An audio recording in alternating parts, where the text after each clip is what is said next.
votre émission Marie-Christine Soi-même, une émission pour vous inspirer à trouver l'équilibre sous toutes ses formes. Aujourd'hui, je reçois Zouni Nguyen qui raconte comment le Québec a accueilli sa famille les bras ouverts et comment elle redonne à la communauté aujourd'hui. Je reçois aussi un autre invité musicien entrepreneur qui raconte comment la vie l'a amené à élever une communauté d'entraide et servir son prochain.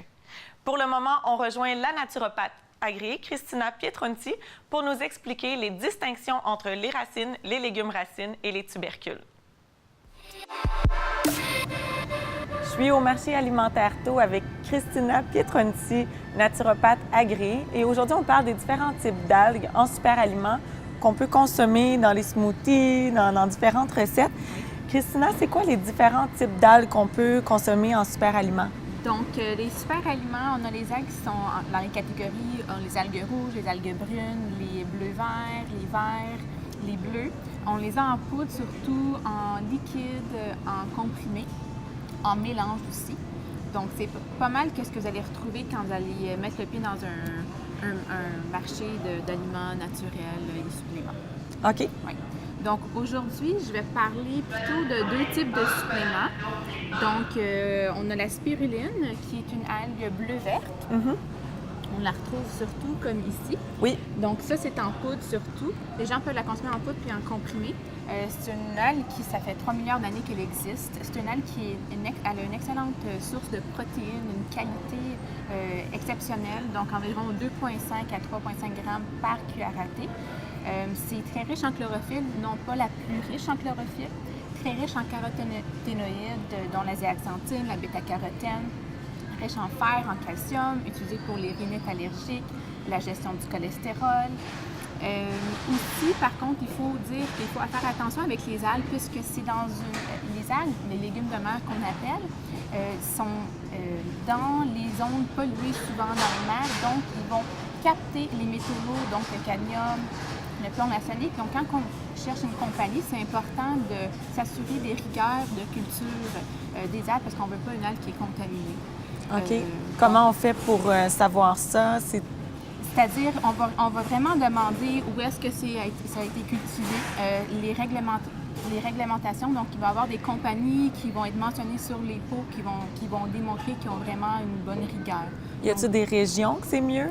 La spiruline, souvent, est en Hawaï et en Californie. Donc, souvent, on va parler de la Gandalf, qui est d'Hawaï. Par contre, c'est très facilement cultivé avec les climats qui le permettent. Donc, justement, parce qu'elle est très riche en nutriments, elle est souvent utilisée pour combattre la malnutrition dans certains pays. Donc, oui, Hawaï, Californie, mais elle peut être reproduite facilement avec le bon climat. Donc, ça, c'est pas mal pour la spiruline. On a la chlorelle, c'est une algue qui est très similaire, comme ici justement, en comprimé, en poudre. C'est une algue très similaire à la spiruline. Par contre, elle a beaucoup plus de chlorophylle, donc intéressant. C'est une algue qui a une paroi cellulaire. Donc, quand on regarde sur les pots, c'est important que ça soit mentionné que la paroi cellulaire est brisée pour accéder aux nutriments escomptés de la chlorelle. C'est aussi c'est une algue qui détoxifie beaucoup plus que la spiruline. Justement, une étude qui a démontré 23 femmes enceintes japonaises qui ont pris ça pendant leur grossesse. C'est pas encore réglementé au Canada pour le prendre pendant la grossesse, mais pour dire que ces femmes-là, il y avait 30 moins de toxines dans leur lait maternel que le groupe contrôle. Okay. Donc, c'est pour dire qu'elle a un effet vraiment détoxifiant, la chlorelle, qui la différencie, je dirais. OK. Puis tu as un autre produit à nous présenter? On a, finalement, c'est pas mal ça, mais par contre, je veux quand même dire qu'il y a quand même le varech, c'est une algue brune qui est utilisée surtout pour supporter la thyroïde surtout. Une algue très riche en iode. On a les algues rouges comme la mousse d'Irlande. Ça serait ça ici?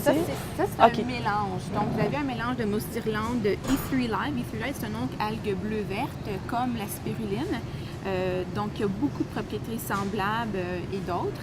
Donc, c'est pas mal. Le E3 Live, si je ne me trompe pas, c'était pour la concentration aussi? Beaucoup pour la concentration, mais c'est une algue qui est souvent congelée. On l'a trouvée congelée ou en poudre comme ça aussi. Donc, c'est des algues qui s'intermélangent beaucoup, mais qui s'approprient vraiment par leur catégorie de bleu-vert, vert, etc. Donc, c'est pas mal. Mais merci beaucoup. C'est le temps qu'on avait. Pour plus d'informations, vous pouvez aller sur le Facebook de MaTV Laval. Vous pouvez faire j'aime et partager la page. On s'en va rejoindre mon prochain invité.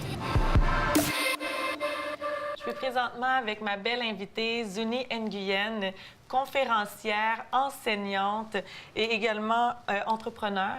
Zuni, ses parents ont pris la décision de s'enfuir dans les années 75 pendant le temps de la guerre au Vietnam et pour chercher une nouvelle terre d'accueil.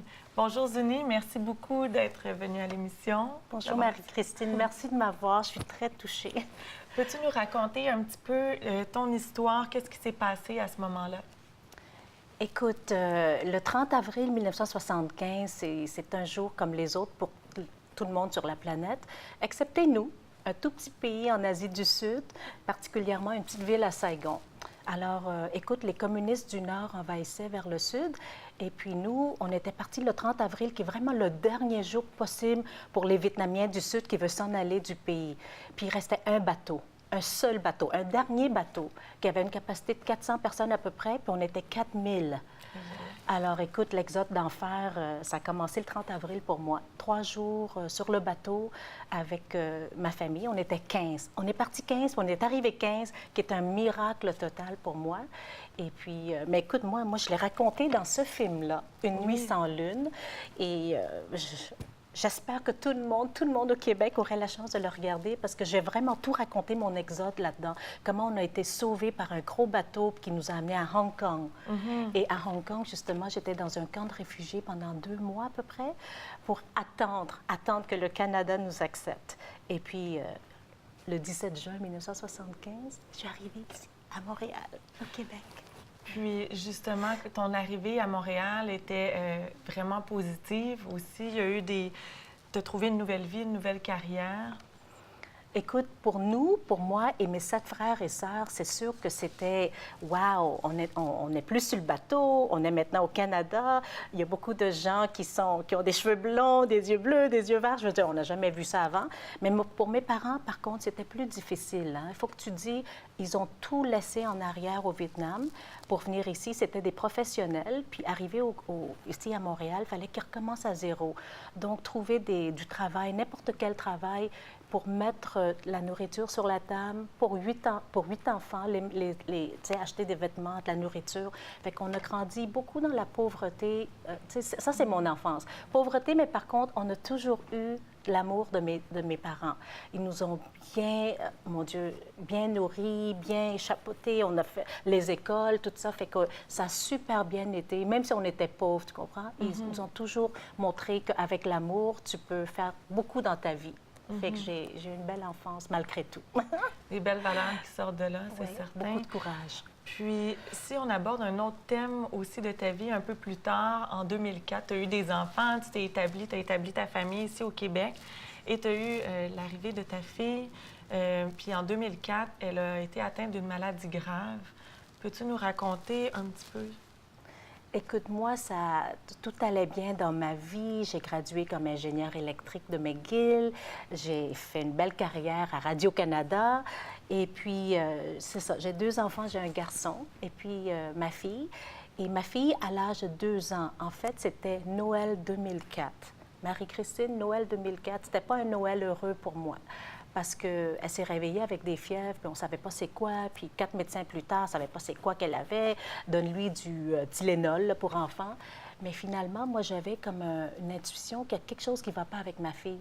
Fait que j'ai demandé qu'on lui donne un test de sang pour apprendre à l'urgence au Montreal Children's qu'elle avait le Kawasaki, qui est un virus japonais assez rare, qui fait que c'est des vaisseaux sanguins qui sont enflammés, et puis ça mène à un arrêt cardiaque.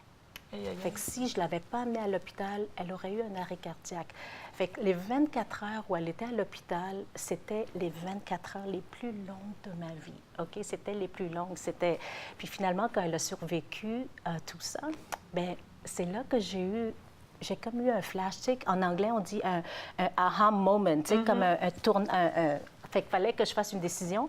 Puis je me suis fait un pacte avec moi-même que si je veux faire un travail à partir de ce moment-là, que ça soit avoir mon entreprise ou travailler comme ingénieur, quoi que ce soit, bien, il faut que ça soit un travail qui reflète mes vraies forces naturelles, mon talent, ma passion, mes valeurs, parce que je ne passerai pas une seconde loin de mes 2 enfants si c'est juste pour avoir un salaire. Fait que c'est là que j'ai décidé de partir mon entreprise qui s'appelle Talentel, parce qu'en quelque part, en ayant voyagé en Asie, j'ai réalisé qu'il y a beaucoup de femmes qui travaillent très fort, puis en même temps qui élèvent leurs enfants, puis ça m'est resté dans la tête, tout ça, dans mes voyages Asie. Fait que quand j'ai décidé, quand ma fille était mieux, j'ai décidé que j'allais partir une entreprise pour aider les femmes à découvrir leur passion, à utiliser leur talent, leur créativité, afin qu'elles puissent réaliser pleinement la carrière idéale qu'elles choisissent. Puis ça pourrait être une entreprise aussi, si t'es femme entrepreneur. Oui. Fait que c'est ça que j'ai fait. Puis, est-ce que en plus de ça, tu trouves en plus du temps pour aider la communauté, donc au Québec, parce que tu m'avais mentionné aussi que le Québec t'a accueilli les bras ouverts et tu sens que tu veux redonner au Québec. Donc, tu aides la communauté au niveau avec les immigrants? Oui. Écoute, pour moi, c'est tellement naturel de redonner au Québec parce que le Québec, c'est maintenant chez moi. Fait que tu sais, je dis souvent en conférence, dans mon passeport, je suis canadienne, mes racines, je suis vietnamienne, mais dans mon cœur, je suis québécoise. Donc, c'est normal pour moi de redonner. Donc, toutes les semaines, j'enseigne aux immigrants adultes la vente, marketing, les stratégies, comment on part une entreprise, comment on réussit si on veut monter les échelons dans une corporation. Tu sais, je leur donne beaucoup d'outils et de stratégies pour qu'ils puissent réussir, mais je leur donne surtout beaucoup de confiance en eux. Puis pour moi, dans ces immigrants-là, devant moi, à toutes les semaines dans mes classes, je vois mes parents. Tu comprends? On est arrivé ici, immigrants, puis on a été aidés. Fait que c'est naturel pour moi de redonner ça au Québec parce que c'est un privilège d'être ici. C'est un privilège d'être au Québec. C'est un privilège qu'on nous a adopté. Fait que c'est normal que cette gratitude-là se transforme en... C'est tellement beau. C'est vraiment beau. Puis c'est vraiment des belles valeurs que tu transmets aussi. Puis qu'est-ce qui s'en vient, Zuni, pour toi? Dans les prochains, tu as des projets qui s'en viennent? Zuni, elle a toujours des projets. Bien, écoute, ça fait 11 ans que je suis formatrice, entrepreneur, puis j'enseigne beaucoup, je donne beaucoup de conférences, des ateliers. Et cette année, j'ai décidé qu'on va aller en ligne. Donc, je suis en train de travailler avec des femmes extraordinaires qui, comme moi, sont des expertes dans leur domaine. Puis, on va monter des formations qu'on va mettre en ligne avec des sous-titres de toutes sortes de langues. Comme ça, maintenant, je peux aller rejoindre des gens qui ont besoin de moi, mais pas juste au Canada, je veux dire partout, en Russie, en Asie, je ne sais pas. Fait que c'est ça. Mes formations vont être en ligne. Et puis, je retourne au Vietnam pour faire un film documentaire sur ma vie avec ma fille. Fait que c'est à la fin de 2017. Donc, si vous souhaitez plus d'informations, je vous invite à visiter le site talentel.tv. Également, je vous invite à faire j'aime sur la page Facebook, donc Talentel TV. Merci beaucoup, Zuni, d'avoir accepté l'invitation. C'était un réel plaisir. Moi, je donne un petit hug. Mon prochain invité, tout ce qu'il a touché a eu du succès. Il est musicien depuis l'âge de 9 ans. Il a eu sa propre chaîne YouTube qui, en l'espace de 9 mois, a eu 32 000 fans qui ont commencé à le suivre. Il est également derrière le succès de plusieurs artistes connus. Il a fait sa tournée pour son propre groupe de musique en Australie. Il a eu sa propre télé-réalité et il a même été mannequin pour Diesel. Par ailleurs, tous ces succès-là ne lui amenaient pas la valeur et la reconnaissance qu'il cherchait. Aujourd'hui, nous sommes à son nouvel espace de travail, Lemonade, et il nous parle comment, en maîtrisant le lâcher-prise et en donnant de la valeur aux gens, comment tout arrive parfaitement. Je suis avec Paul Lizzy.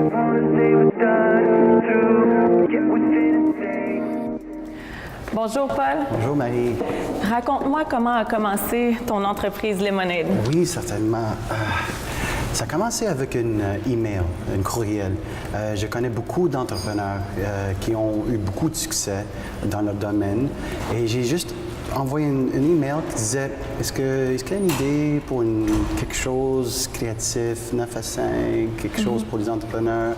Il a dit oui, il y a quelque chose qui s'appelle du coworking. Moi, je ne savais pas de cette idée.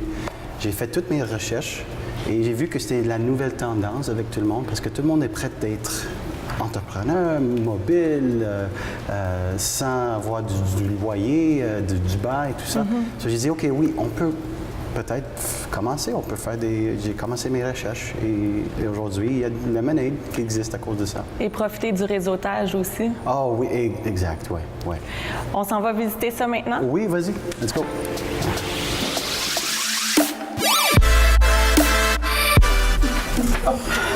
Dis-nous, Paul, pourquoi le nom Lemonade? Ah, pourquoi le nom Lemonade? Tout le monde me demande cette question. C'est comme l'histoire cliché de quand nous étions jeunes. C'est comme les jeunes qui font comme une lemonade stand, 5 sous, ils sont créatifs. C'est dans notre esprit d'avoir comme de faire l'argent avec les idées créatives. So, j'ai pris cette idée de l'appeler Lemonade parce que ça, c'est toujours la première histoire ou première chose que les jeunes font pour gagner de l'argent, pour du fun, samedi après-midi, 5 sous, blablabla. So, ça, c'était l'idée, plus ou moins. Ouais. J'ai bien hâte d'arriver à ton studio. On est presque là. On est presque là.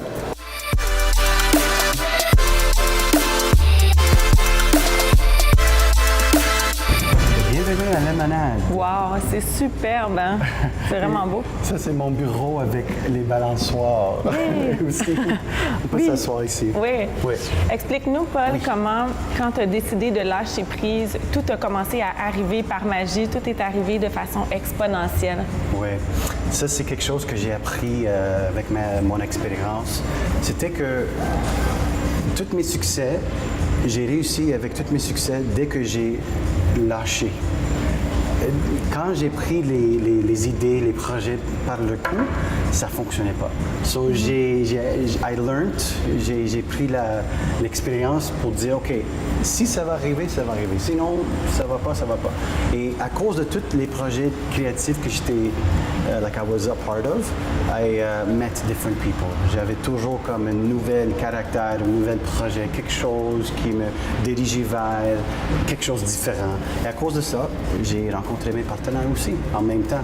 Et eux, ils sont dans le domaine de 9 à 5. C'est pas de la musique ou quelque chose. So, à cause que j'ai fait ce que j'aimais, j'ai rencontré des gens qui voulaient faire comme une business de lemonade. So, et c'est juste à cause que j'ai tout lâché. C'est comme, c'était pas moi qui guidais, c'était pas moi, Écouter les choses qui se présentaient à toi aussi. Oui, exact. Et j'ai pris toutes les opportunités. Ouais. T'aimes les balançoires? Ouais, j'adore ça. C'est quoi ton rêve par rapport à ça? C'est quoi ta vision?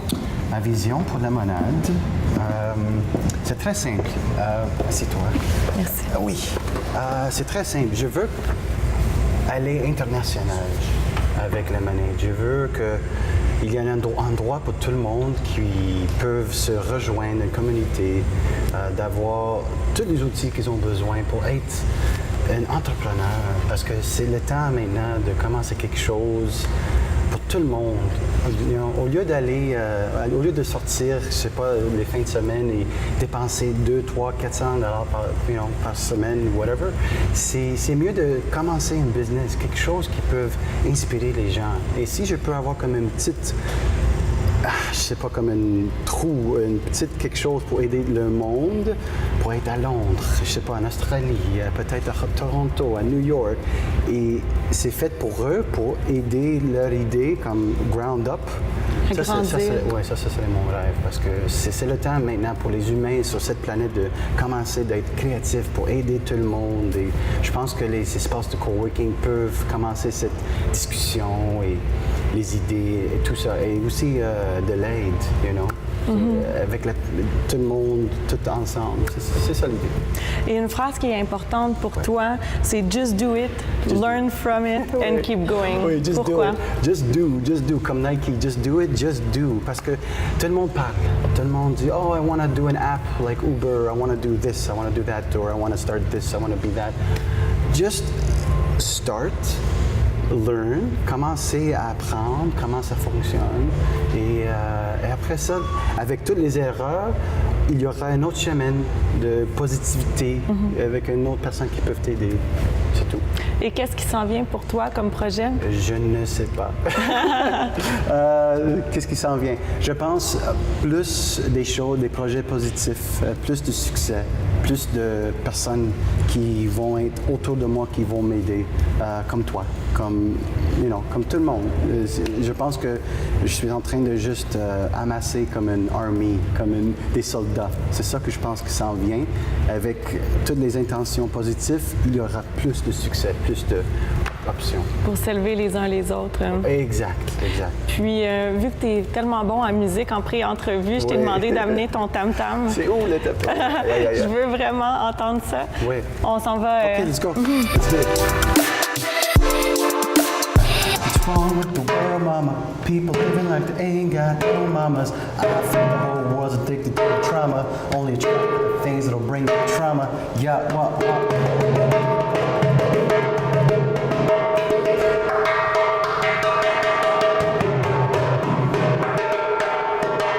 Merci beaucoup, Paul, pour la belle entrevue. On s'en va rejoindre mon prochain invité.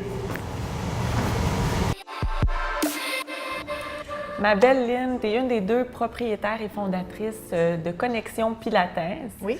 Aujourd'hui, tu es là pour me faire découvrir le Pilates sur table. Absolument. En fait, je voulais te montrer la table qui s'appelle le Reformer parce que les gens connaissent le Pilates souvent et pensent que c'est sur ballon, au sol. Oui, tout ça, mais là, aujourd'hui, tu es dans un de nos studios, donc ça serait super agréable qu'on puisse montrer des exercices sur le Reformer. Je suis prête. Parfait. Alors, on va se coucher sur le dos. Alors là, c'est comme si je t'amenais au cirque un petit peu. Alors, on va mettre les pieds dans les courroies. Parfait. Voilà. Good. Alors, on va commencer doucement, juste en gardant le coccyx sur la plateforme. On va descendre un petit peu. Parfait. Donc ici, ce qu'on veut, c'est penser tout le temps que les abdominaux stabilisent en premier. Et puis, ensuite de ça, les jambes vont continuer le mouvement. Puis le Pilates, c'est bon pour qui? Alors, c'est bon pour tout le monde. Tout le monde a quelque chose à retirer de ça. Ça travaille principalement les abdominaux profonds. Tous les muscles stabilisateurs dans le corps vont être sollicités. La flexibilité, oui, mais aussi toute la force musculaire, la posture, la respiration. Tout sauf le cardio. Puis il y a même certains cours maintenant qu'on utilise en faisant des cours de trampoline où est-ce que le cardio va être un petit peu plus sollicité. Alors là, on va continuer avec des cercles. Et c'est une méthode qui demande du contrôle. Alors, tous les exercices se font d'une certaine vitesse pour que la respiration soit incluse, les abdominaux bien sollicités, le placement des épaules, donc moins de risque de blessure. Puis, on performe un exercice qui est parfait puis équilibré pour tout le corps. Ici, vous entraînez beaucoup des athlètes en tennis. On est dans le centre Tennis 13. Absolument. Puis, c'est ça. Avez-vous des exemples d'athlètes que vous avez entraînés? Bien sûr, Alexandra Wozniak, Stéphanie Dubois, on va inverser. Mais là, ce qui est super agréable ces temps-ci, c'est qu'on a beaucoup de juniors de tennis. Alors, la relève, tennis, chez Tennis Canada aussi, tout ça, on les entraîne à éviter les blessures. Donc, ils ont leur physique, mais avec nous, on travaille le Pilates quelques fois par semaine pour qu'ils soient plus forts, puis que très jeunes, on les entraîne à devenir, en fait, plus équilibrés, puis plus sensibles au bien-être que cela va leur amener, finalement. Donc, autant chez les personnes âgées que chez des gens qui sont plus sportifs, plus dynamiques. Alors, monsieur, madame, tout le monde, personnes âgées, les hommes aussi vont aussi être de plus en plus populaires. On en voit de plus en plus, selon en privé, les coureurs, les gens qui font des triathlons, les personnes âgées qu'on peut faire travailler sur d'autres appareils qu'on va voir tout à l'heure. Alors, puis les jeunes aussi, les plus jeunes de plus en plus. Quel âge à peu près? Notre plus jeune, je dirais, à 8 ans, qu'on ajuste sur l'appareil, puis que ça devient super agréable. Là, je te baisse la tête parce qu'on va démontrer le short spine, qui est un peu plus avancé, mais quand même qui, doucement, montre comment le contrôle est super important chez les personnes. Puis ça, on va arriver à faire ça, on peut ajuster tout ça selon la personne, la mobilité. On a beaucoup de gens aussi qui ont des problèmes de dos, de fibromyalgie. Alors, on a des références de médecins de plus en plus. Alors, une grande variété de gens, je te dirais, là, qui peuvent bénéficier. On en fait un petit dernier? Super. Good. Et on revient. Parfait. On change d'équipement. On change d'équipement. Lynn, on est sur un deuxième appareil. Comment ça se nomme? Alors, cet appareil-là s'appelle le Cadillac. En fait, Joseph Pilates, quand il a parti ça, lui, il avait parti tout ça sur des lits d'hôpital. Donc, c'est un peu son modèle qui a été naturellement évolué avec le temps, qui s'ajuste avec des ressorts, toutes sortes de choses pour aider la personne ou pour aussi lui donner un challenge supplémentaire. Donc, on va vous présenter un exercice là-dessus qui s'appelle le teaser. Parfait. Donc, on va allonger doucement. Donc, tous les exercices sont faits pour évoluer, peu importe la personne, pour aider à stabiliser, encore une fois, puis à progresser de façon sécuritaire.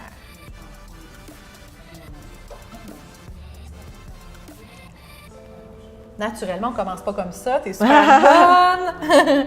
Là, on peut rester ici, on peut descendre les jambes un petit peu et les allonger. Good.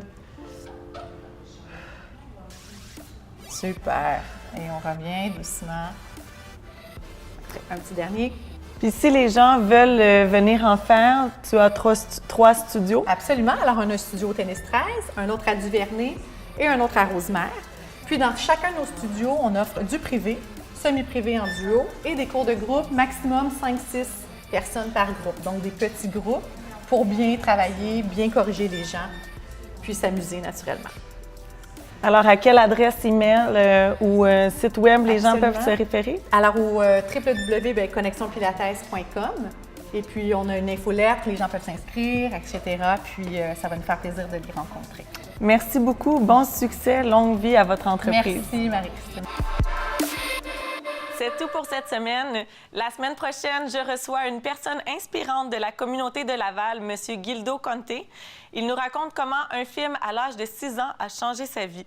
Je reçois également Nick Moïse Noël de Aéronic Fitness qui va nous faire danser.